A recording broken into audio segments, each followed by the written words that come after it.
Morning student. कक्षा 12 विषय अनिवार्य हिंदी में पाठ 6 उषा कविता।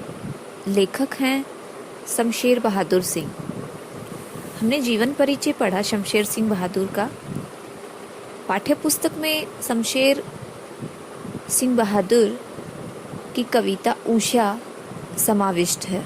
इस कविता में सूर्य उदय के कुछ क्षण पहले प्राकृतिक सौंदर्य और परिवेश का शब्द चित्र प्रस्तुत किया गया है। इसमें कवि ने बिंबों के माध्यम से प्रकृति की गति को शब्दों में बांधने का प्रयास किया है। प्रथम पद है उषा कविता का कि प्रातः नभ था बहुत नीला, शंख जैसे भोर का नभ, राख से लीपा हुआ चौका अभी गीला पड़ा है। बहुत काली सील जरा से लाल केसर से कि जैसे धुल गई हो स्लेट पर, या लाल खड़िया चाक मल दी हो किसी ने। प्रस्तुत पद्यांश उषा कविता से लिया गया है, जिसके लेखक शमशेर बहादुर सिंह हैं। इसमें कवि ने उषा काल का अति मनोरम एवं सुंदर चित्रण प्रस्तुत किया है।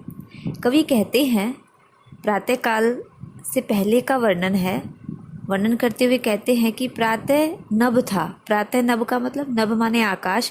प्रातःकालीन, प्रातः काल का वातावरण का चित्रण करते हुए कवि कहते हैं कि प्रातः काल होते ही आकाश का रंग नीले शंख के समान गहरा नीला हो गया, अर्थात शंख की तरह नीला, निर्मल और मनोरम दिखाई देने लग गया। भोर का नभ, और फिर भोर हुई, प्रातः हुई, सुबह हुई। भोर माने सुबह होना।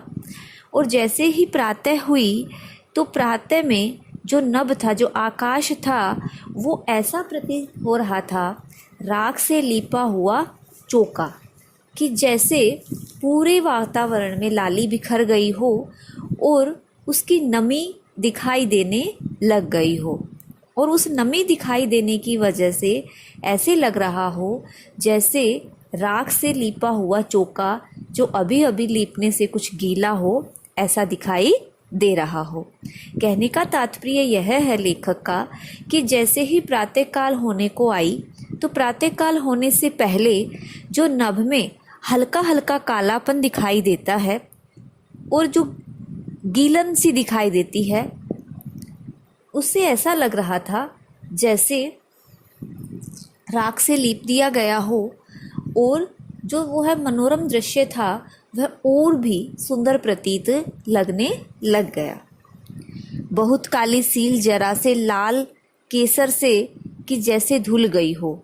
और जैसे ही भोर का नभ आया, अर्थात भोर हुई, सुबह हुई, तो सुबह हो जाने के बाद प्रतिपल जो वातावरण का दृश्य था वह परिवर्तनशील हो गया और उससे ऐसे लगने लग गया कि जैसे कुछ ही क्षण बाद पूरे आकाश में बहुत काली सील और उसे अभी अभी केसर से धो दिया गया हो, अर्थात किसी ने काली नीली स्लेट पर लाल रंग की खड़िया चाक मल दी हो।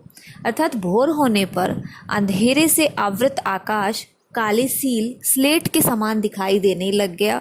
और जैसे ही प्रातःकाल होती है तो जो आकाश है, जो नभ है, वह प्रति क्षण परिवर्तनशील होता है। वह कभी काला दिखाई देता है, कभी लाल दिखाई देता है, कभी नीला दिखाई देता है, और इस तरह से अनेक रंगों के साथ बहुत ही आकर्षक बन जाता है। प्रयोगवादी कवियों की तरह नए उपमानों का इसमें प्रयोग किया गया है। नए उपमान जैसे नीला शंख प्रयुक्त किया गया है सुबह के लिए, लीपा हुआ चौका प्रयुक्त किया गया है, और प्रातःकाल का बहुत ही सुंदर दृश्य इसमें शमशेर बहादुर सिंह ने दर्शाया है। खड़ी बोली हिंदी का इसमें प्रयोग किया गया है। बहुत ही सीधे शब्दों में इस कविता का अर्थ निकलेगा। दूसरा जो पद है, नील जल में या किसी की गोर झिलमिल देह जैसे हिल रही हो, और जादू टूटता है इस उषा का अब सूर्य उदय हो रहा है। कवि कहते हैं कि सूर्य उदय से पहले आकाश में पल पल परिवर्तन होने से जो वातावरण है वो बहुत ही सुंदर दिखाई देता है। और यह सच भी है। जैसे ही सुबह हुई और हमने आकाश की तरफ देखा या बाहर देखा तो जो दृश्य है बाहर का वो बहुत ही सुरम्य प्रतीत होता है। और ऐसे लग रहा है मानो प्रातः जब नीले जल में, नीले वर्ण के आकाश में, नीले जल में अर्थात नीले वर्ण के आकाश में सूर्य की चमकती हुई श्वेत आभा दिखाई देने लगती हो, और उससे ऐसे प्रतीत होने लगता है कि जैसे नीले जल में किसी सुंदर स्त्री की जो गोरी देह है, गोरा शरीर है, वह झिलमिल करता हुआ दिखाई दे रहा है। अर्थात जब प्रातःकालीन में आकाश में नमी छाई रहती है और मंद मंद हवा चलती है, तो उसके बीच जो किरणें हैं सूर्य की, वह हिलती हुई सी प्रतीत होती है, और वह दृश्य बहुत ही सुंदर और मनोरम और हृदय को अच्छा लगने वाला लगता है।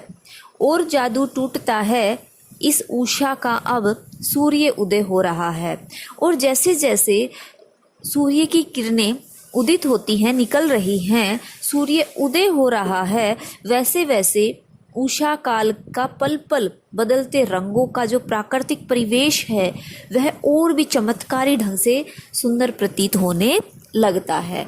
और सूर्य उदय होने के बाद पूरा वातावरण पूरी तरह से खिल उठता है।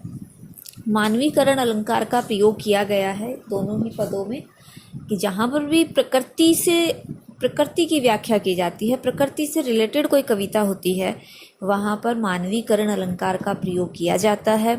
शब्द बिंब का प्रयोग दिखाई देता है। शब्द बिंब से तात्पर्य है कि इस प्रकार शब्दों को गढ़ा गया है कि जैसे ही हम शब्दों को पढ़ते हैं तो हमारे सामने एक चित्र उपस्थित हो जाता है।